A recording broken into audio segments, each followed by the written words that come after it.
Pode Respirar, um podcast que vai ajudar o seu filho a respirar melhor. Olá, estamos aqui em mais uma edição do Pode Respirar para conversarmos sobre os quadros de infecções pulmonares, né, mais especificamente a pneumonia. Eu sou a Débora, infectopediatra, estou aqui com a doutora Thalita. Tudo bem, tá? Tudo bem, Débora? Se apresenta aí para o pessoal. Sou a doutora Thalita, sou pneumologista infantil e vamos bater um papo sobre pneumonia, né? Um tema extremamente temido, né, pelas famílias. Todo mundo já fica, ai meu Deus, será que meu filho tá com pneumonia? Socorro, né? É angustiante mesmo e tem que ser, né? Porque a pneumonia, ela é a infecção que mais mata no mundo, né? As crianças. Então, em relação à frequência e gravidade, é uma coisa que a gente tem que temer realmente, né? E aí, tá, eu acho que a gente pode contar um pouquinho para as famílias, né? Até em relação a como identificar uma pneumonia, né? Muitas vezes assim, aquela questão da tosse, o catarro, né? Uma angústia. E para nós existem os famigerados sinais de gravidade, né? Que é o que mostra tanto na história, né? Considerando a evolução daquele quadro, quanto tempo que tem que começou, né? Se tem febre, se não tem febre, se tem cansaço, se não tem cansaço. E no exame físico, na hora que a gente está com a criança, aí eu queria saber da sua experiência e como que a gente faz, principalmente as mães, para fazer essa identificação da gravidade para pneumonia. Isso. Então, muitas vezes eu vejo algumas famílias bem angustiadas, assim, nossa, doutora, meu filho começou com sintomas gripais. Será que está evoluindo para uma pneumonia? A tocinha não passa? Será que não é melhor fazer um raio-x? O que eu tenho que ficar de olho, né? Então, tem algumas coisas bem objetivas, né, que os próprios pais podem ficar de olho em casa, né? Para pensar que um quadro que aparentemente era um resfriado comum pode estar evoluindo para uma complicação bacteriana mais grave, eventualmente uma pneumonia, né? Então, primeira coisa, a febre por si só não é um sinal de alarme, né? Todo mundo tem muito medo da febre, mas a criança tá bem, tá ativa, tá brincando, tá comendo, tem um pico febril ou outro mais espaçado, mas a criança tá bem, tá ativa. Primeiro dia, segundo dia de febre, tudo bem, não é nenhum bicho de 7 cabeças. Agora, uma febre mais persistente, mais recorrente, uma febre muito alta, de difícil resolução com antitérmico, ou a mãe deu lá um antitérmico, depois de 2 horas a febre já voltou de novo, né? Uma febre então mais recorrente, mais alta, mais persistente, opa, talvez tenha alguma coisa aí. Então, uma febre mais persistente, né? Outra coisa, como que seu filho está respirando? Tem algum sinal de desconforto respiratório? Olha para o seu filho. Levanta a camisetinha e olha. Tá puxando, tá afundando aqui as costelinhas? Tá com aquela respiração mais abdominal? Tá puxando aqui, né, no pescocinho, na fúrcula? Isso não é normal, né? Então, sinal de esforço respiratório nunca vai ser normal numa criança, né? Ou aquela criança que tá mais prostrada, tá mais amuada, você já controlou a febre, deu antitérmico, e a criança continua muito caída, muito sonolenta, muito fora do normal, melhor avaliar, né? Então, acho que esses são sintomas muito importantes da gente explicar para os pais e para os pais ficarem de olho, né? E, gente, assim, acho que você, né, a gente tem visto, né, Débora, esse ano de 2024... casos muito graves, né? Eu, como pneumo, tenho visto, assim, ao longo do tempo, né? Principalmente depois da pandemia, mas em especial esse ano de 2024, na minha experiência clínica, um recorde de pneumonias muito graves, né? Pneumonias Complicadas. muito complicadas, que evoluem com necrose do pulmão. Vou compartilhar aqui rapidinho um caso que foi muito marcante para mim, né? De uma menininha que começou com uma febre, um quadro aparentemente assim gripal, sem maiores sinais de alarme. Ela chegou aí no pronto-socorro, foi avaliado por um ótimo médico. Ele fez um raio-x, estava normal. E ela voltou para casa, beleza, fica em observação, né? Mãe, fica de olho e vamos ver como que ela vai evoluir. Em 2 dias, a mãe conversando comigo, em 2 dias a menina foi evoluindo com muitos sintomas, assim, muitos sinais de desconforto respiratório, gemência, muita sonolência. Em 2 dias ela evoluiu para uma pneumonia bilateral extremamente intensa, com necrose do pulmão. Precisou ser internada em UTI. Então, assim, uma coisa muito rápida, muito agressiva, inexplicável, vamos dizer assim. E aí, Débora, eu queria ver com você, né? A gente tem um feeling de que desde a pandemia parece que o negócio deu uma encrespada. E É uma percepção? Não. É um fato? O que tá rolando, Débora? Bom, para te explicar isso, é importante a gente criar uma historinha na cabeça, né? Então, dentro do nariz existe um grupo de bichos, né? Principalmente para essa parte respiratória, que são nossos colonizantes. Eles moram com a gente. À medida que a gente vai, principalmente tomando vacinas, essa família, né? Essa turma que mora junto com a gente vai mudando, né? Então, aqueles que são contidos na vacina, eles passam a não colonizar aquele indivíduo, mesmo que não tenha doença, ele fica morando ali com a pessoa. À medida que a gente pega um quadro viral, uma infecção viral, influenza, por exemplo, o vírus da gripe, ele abre a portinha para aquele pneumococo colonizante causar a pneumonia, né? Então, o bichinho pode estar lá, ficar Na maioria das quietinho vezes ele está lá. e não ter nenhum problema. A pneumonia não é uma doença igual a gripe, que alguém tosse do meu lado e eu pego, né? Normalmente eu pego a gripe e o meu colonizante acaba causando infecção secundária. Por isso que essa flora, esse grupo de bichos que moram com a gente, precisa ser bem trabalhado, né? Com a questão das vacinas, para que a gente tenha ali bichos bonzinhos, né? Que não sejam bichos invasivos e que causem gravidade. O que modula, né, esse zoológico é o uso de antibióticos, é o contato, né, íntimo com outros indivíduos, então também a escola, a nosso ambiente familiar, isso vai mexendo na nossa flora endógena.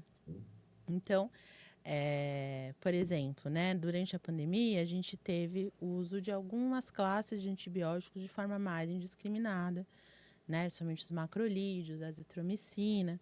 O pessoal começou a usar muito, sem muitas vezes necessidade, né, na grande maioria das vezes, e isso foi impactando, né, de uma forma negativa na questão da resistência bacteriana. Outra coisa foi a gente diminuir a exposição. Então, também a resposta imunológica e a flora vai mudando. Então, também relacionado à infecção do próprio Covid, né, que foi um bicho muito maluco. E então existem teorias também que ele possa ter mexido com essa questão da imunidade das pessoas e principalmente relacionado a quadros respiratórios. E aí, a partir de então, a gente começou a perceber que a principal bactéria, né, causadora de pneumonia, que é o pneumococo, que é a Master Blaster bactéria, ele também começou a se comportar de uma forma diferente, né? Então, as infecções estão vindo com maior gravidade e os agentes, as bactérias que antes não causavam, os pneumococos que não causavam tão frequentemente a pneumonia, passaram a causar, né? E como que a gente sabe isso? Então, existem algumas formas de saber se aquela pneumonia é causada por qual tipo de bicho. Ou a gente isola no sangue, né? Ou a gente isola, vai fazendo testes para ver a colonização das pessoas, né? Desde a introdução da vacina para a pneumonia, não para a pneumonia, né? Porque do pneumococo, que na verdade as vacinas elas protegem formas graves, meningite, sepse e pneumonia invasiva. Que a primeira foi a Pneumo 10, que é a vacina do posto, que entrou em 2010. Né? Inicialmente ela era uma vacina 11, ela é chamada Synflorix, da GSK, e um dos sorotipos não funcionou, então ela virou 10. E ela é uma vacina que só é utilizada no Brasil, no SUS e só. Não é utilizada em mais nenhum outro lugar. E aí, desde que foi introduzida essa vacina, a gente passou a acompanhar quem que são os zoológicos do nariz das crianças e das pessoas que receberam essa vacina ao longo do tempo. E aí a gente, com o passar do tempo, principalmente o estudo de 2023, essa análise populacional, chama Cireva, começou a identificar que as pessoas estão morando com bichos, né, com um padrão de resistência mais alto, né? Então, por exemplo, um que a gente fala bastante no meio é o 19A, né? Um tipo de pneumococo bem grave, né? Que é difícil da gente tratar, que faz essa necrose pulmonar, corrói, derrame pleural, pneumonia bacterêmica, risco de vida, né? E a gente começou a ver esse bicho no nariz das pessoas. As pessoas estão morando com ele nesse estudo Cireva. E aí esse bicho não está na vacina do posto. Então a gente começa a pensar, poxa, então a gente está vulnerável às bactérias que causam, aos tipos que causam infecções graves. E para isso a gente teria que evoluir na vacinação. Então, especificamente para essa bactéria, hoje a gente tem para vacinas particulares que não estão contempladas no Programa Nacional de Imunização. A gente, nesse momento, em 2024, estamos com 3 opções de vacinas muito boas, né? Duas, né, são vacinas de uma mesma família, né, que é uma vacina... a gente não tem conflito de interesse, eu vou comentar o nome, né, que é a vacina Prevenar, que ela nasceu 7, depois ela era criança quando ela era 7, depois ela virou uma adolescente, 13, e agora ela está virando uma super blaster vacina, que é a 20, né? E por que ela está evoluindo assim? Porque a gente está vendo que a bactéria está evoluindo e a gente precisa evoluir a vacina junto com ela, né? Então, essa vacina, a Prevenar, é a mesma vacina que está evoluindo. Então, ela era 7, 13, agora ela é 20. É legal a gente seguir também essa linha, né, de vacinação. Eu comecei com 13, vou para 20. Mas eu posso intercambiar, né? A intercambiabilidade é possível. Então, eu comecei com a vacina do posto, a pneumo 10, e depois eu fui para 13, e agora eu vou fazer um catch-up com a 20, maravilhoso. Estou protegido da mesma forma, né? Então, na verdade, são essas as justificativas do porquê da gravidade das pneumonias, e o que fazer com isso é mudar o padrão da vacinação. E você, Thalita, no seu dia a dia, né? Você comentou que você costuma ver bastante o pessoal chegando com a carteirinha só com a vacina do pneumococo do SUS, né? Isso, hoje em dia, a gente tem que, como médico, orientar que é importante melhorar essa cobertura vacinal. Como que é essa conversa com o seu paciente? O que você sente? Eles conseguem entender essa importância? Você vê impacto em quem toma a vacina? É interessante que eu acho, pelo que eu vejo, né, quando os pacientes chegam para mim pela primeira vez, não é incomum eu ver que muitas vezes eles têm a orientação do pediatra de quando vão fazer escolhas por quais vacinas particulares, né, fazer. Muitas vezes os pediatras acabam enfocando muito na vacina meningocócica, né? Então, vamos fazer a da meningite, a CWY, vamos fazer a meningite B. E tem muita criança que eu vejo que vem, né, com as vacinas da meningite mais reforçadas e a pneumocócica não. Então, eu sou pneumologista, eu trabalho com crianças de maior risco, trabalho com crianças que são pneumopatas, que são asmáticas, mas não são só essas crianças que têm indicação de fazer uma vacina pneumocócica otimizada, né? Então, como você falou, né? O perfil do pneumococo, que é essa bactéria tão relevante aí nos casos de pneumonia, tem mudado. Depois que a gente vai introduzindo a vacina, alguns sorotipos vão surgindo com mais relevância. Sorotipos mais agressivos, sorotipos mais resistentes a antibiótico. Então, assim, a vacina que tem no SUS, né, no postinho de saúde, ela já é uma vacina que está muito deficitária, né? Então, todo mundo que tem condição, né, todos os pais que podem pagar, sim, invistam na vacina pneumocócica particular, né? Não é só para crianças específicas ou que têm um maior risco, né? Ahn, então, isso pensando, né, na família de vacina pneumocócica que você falou, né? O que é diferente da vacina pneumo 23, né? Que não é uma vacina tão falada, né? Assim, tão, né, em alta. Mas a vacina pneumo 23, aí essa sim, é uma vacina que vem por outra via de imunização. Ela vai ativar o sistema imunológico de uma forma totalmente diferente, né? Então, essa sim, ela tem indicação para crianças de grupos mais específicos, né? Crianças maiores, crianças só a partir de 2 anos, crianças pneumopatas, crianças asmáticas. Mas essa vacina, apesar de ter um número maior, né? A 23 é que tem o maior número, ela não causa uma imunidade tão robusta, tão duradoura quanto as vacinas conjugadas, né? Então, a pneumo 23 já é um capítulo à parte, que aí sim tem indicação específica para pacientes que são de um grupo de risco maior, né? E uma coisa que você me falou aqui com a gente, que me chamou a atenção, que é muito, principalmente para mim, né, que eu sou infectologista, uma demanda muito grande da família é, eu quero um remédio para a criança não ficar mais doente. E o remédio é vacina, né? Não Verdade. existe outro remédio para a imunidade que não seja vacina, né? A gente tem algumas formas de imunização passiva, só com anticorpo, né? Mas a imunização ativa, que é eu fazer o meu corpo aprender a fazer o anticorpo, é a melhor forma de eu me proteger contra aquela doença. Então, para crianças com pneumonia de repetição, doses a mais de vacina.